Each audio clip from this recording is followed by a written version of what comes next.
Let's do a quick little wrap up for May of 2025.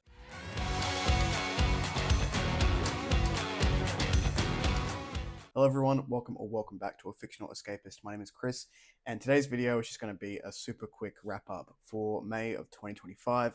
I didn't read a whole bunch in May. I was away for work for 2 out of the 4 weeks, or 4.5 weeks, whatever it was. So it didn't leave a whole lot of time for reading.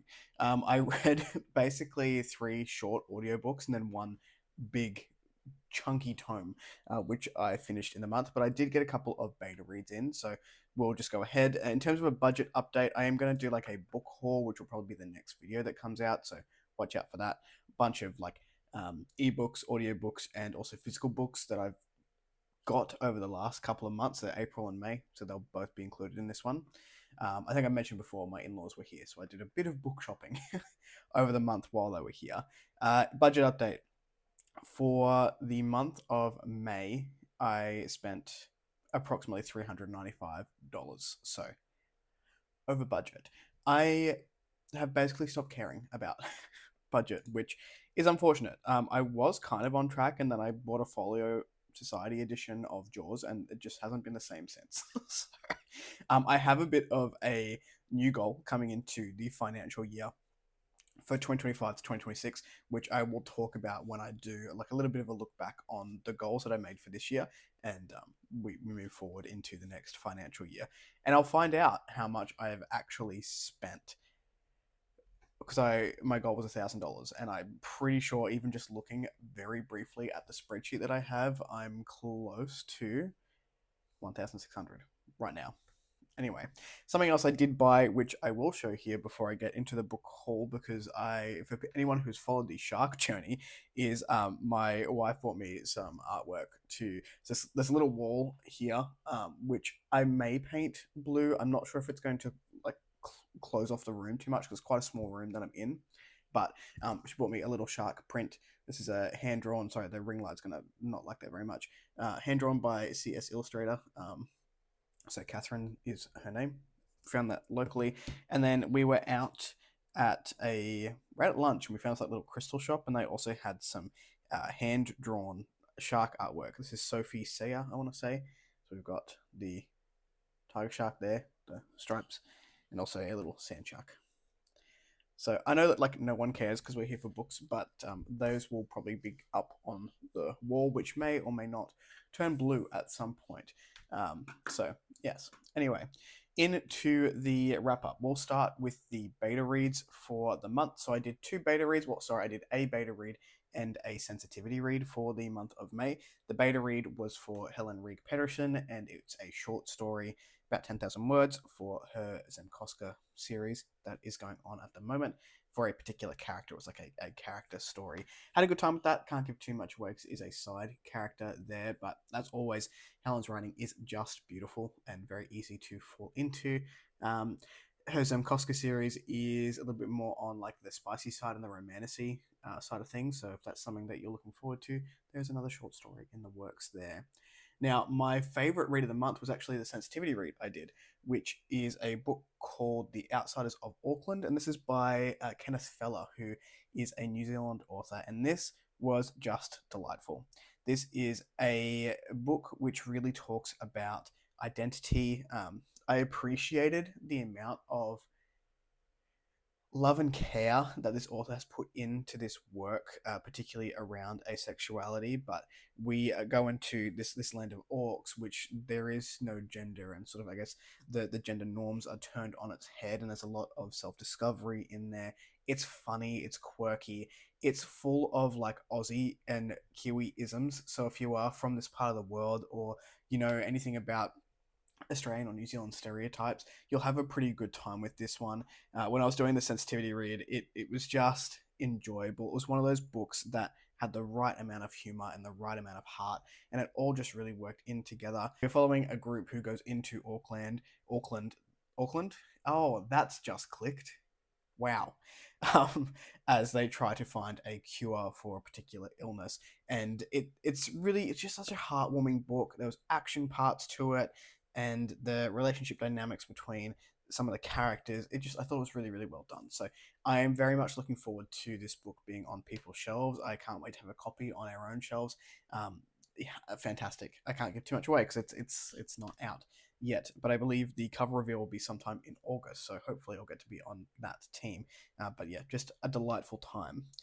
Jumping into my reads that I can like clock on Goodreads and Storygraph, I started with Evershore by Brandon Sanderson. This is the third novella in the Skyward Flight series, which I believe puts me instead to read the third book now. So I feel like that's the last of those particular novellas that's set before you can carry on with the main story. This one largely follows Jorgen and the Kitten. Like Spencer, if you know the storyline, again, it's into the series, so I'm not going to give too much away here.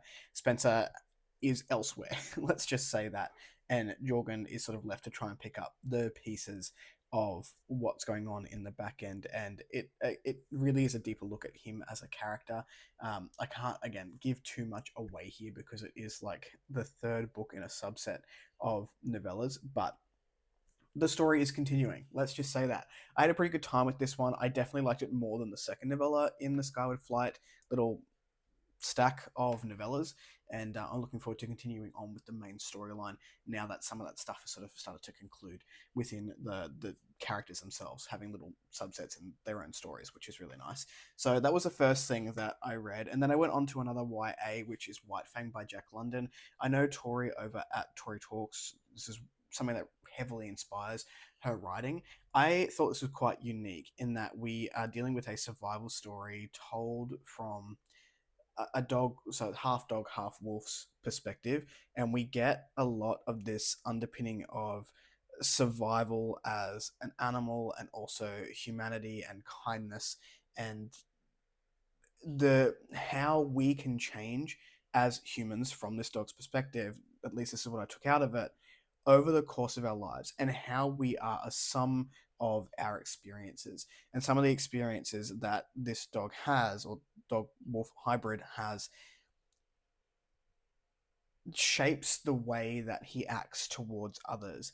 And we get this dog who has been shaped by these traumatic events, having to navigate quite a harsh world out in the wilderness and the cold, and learning to fend for themselves and becoming quite a volatile animal, to a point where we have people who are willing, or a person in particular, willing to take the time to work with this animal and just show the nature versus nurture of the dynamic between the animal and the human.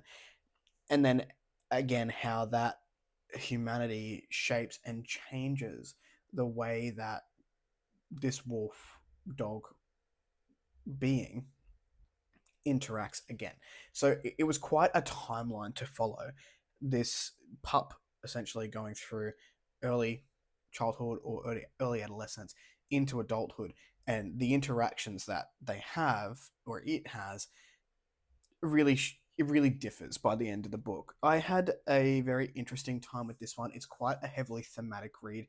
It is a product of its time, I will say. There, if you haven't read it yet and you're going to go into it, just be ready for conversations around Native Americans if you're from America, which may not be as nice as you would want them to be in this day and age. So I would argue this is very much a product of its time.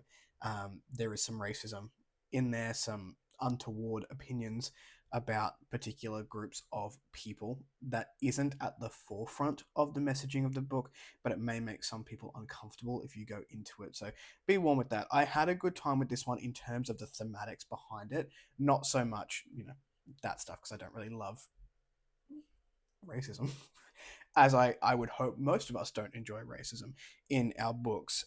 But I think the messages that I took from it was this idea of nature versus nurture, and how we change to adapt to our environments, but also the people around us, and in turn, how those environments and how those people can really challenge us and our worldviews as we move on into the next chapter of our lives. So very interesting thematically to read that one.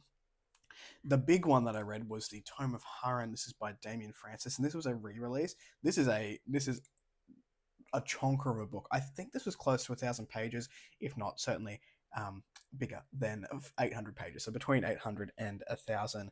This book follows a few POVs, but we are looking at, I guess, 5 protagonists, I would argue, one of which is looking for the Tome of Haren. He is suspected to be a keeper. So it's called the Keeper Chronicles. He's suspected to be the next keeper. They need this tome to, I don't know, try and circumnavigate the threat of war. So the main character's name is Ador, and I would argue he is the main POV. His journey from potentially being the new keeper to where we end up is the main POV. But what I really liked about this one is that all the other POVs and these people who are coming of age get their own page time here. So we look at them, and it's very much book one. So we get introduced to these characters. They go into their specialties. It's full of magic. It's full of friendships. It's full of the political machinations in the back end. I really enjoyed the young protagonists coming into their own. I'm looking forward to them maturing in the next book. It's a lot of setup for these different characters to go on their different arcs. I think if you're someone who likes a long fantasy full of adventure where you get to travel with your protagonist, so if you are someone who enjoys traveling, I do personally. I love when we get to travel and see different lands and see people growing up in these particular landscapes, whether that be, young adults to adults. It doesn't matter in what way you're growing up. I tend to enjoy it, so I quite like it. If you are someone who reads like that, then this one is going to be for you as well. So had a good time with that. Quite long. Go into it knowing that it is quite long. I think as a book one, it can read a little long as you're getting used to the characters. Personally, is something that I took from it. But I had a good time overall, and that was my main read. It took up a majority of the month. The last one that I have here is Digital Extremities, and this is by Adam Bassett. This is a short story collection, sort of cyberpunk, near future esque. Had a great time with this one. I think I ended up giving this 4 stars, I want to say. Yeah. It really explores. So each story, and I don't remember how many there were, I want to say between 6 to 8. Each story indirectly gives the reader a choice and a way of thinking to go either I can see the silver lining in this situation or I can give in to despair, which is very interesting. And the narrator did a wonderful job here as well. It creates such a cool imagery, and there were different situations that each character was going into. No story was the same. Moral questions about what is right and what is wrong. Am I going to fall into the despair of this particular situation, or am I going to try and find a silver lining to make myself move forward in a more positive way? We had these pockets of beauty in a technological landscape, which was very interesting. Like, there was a particular story where a lot of these stories had a theme of we do have this technological landscape, it's quite advanced, but there were pockets of like beauty and pockets of earth which had been salvaged that our characters were traveling to not necessarily remind themselves the characters, but maybe to remind the reader that regardless of how scary the world is, we're in the world of AI and things that are happening right now, which seem like it is pushing us towards this cyberpunk sort of dystopian future. There are always pockets of nature and beauty which can, hold us to the earth, which I thought was really nice. I'm quite intrigued by Adam's writing style. I wouldn't say it's purple, but it is poetic in a way that invokes imagery.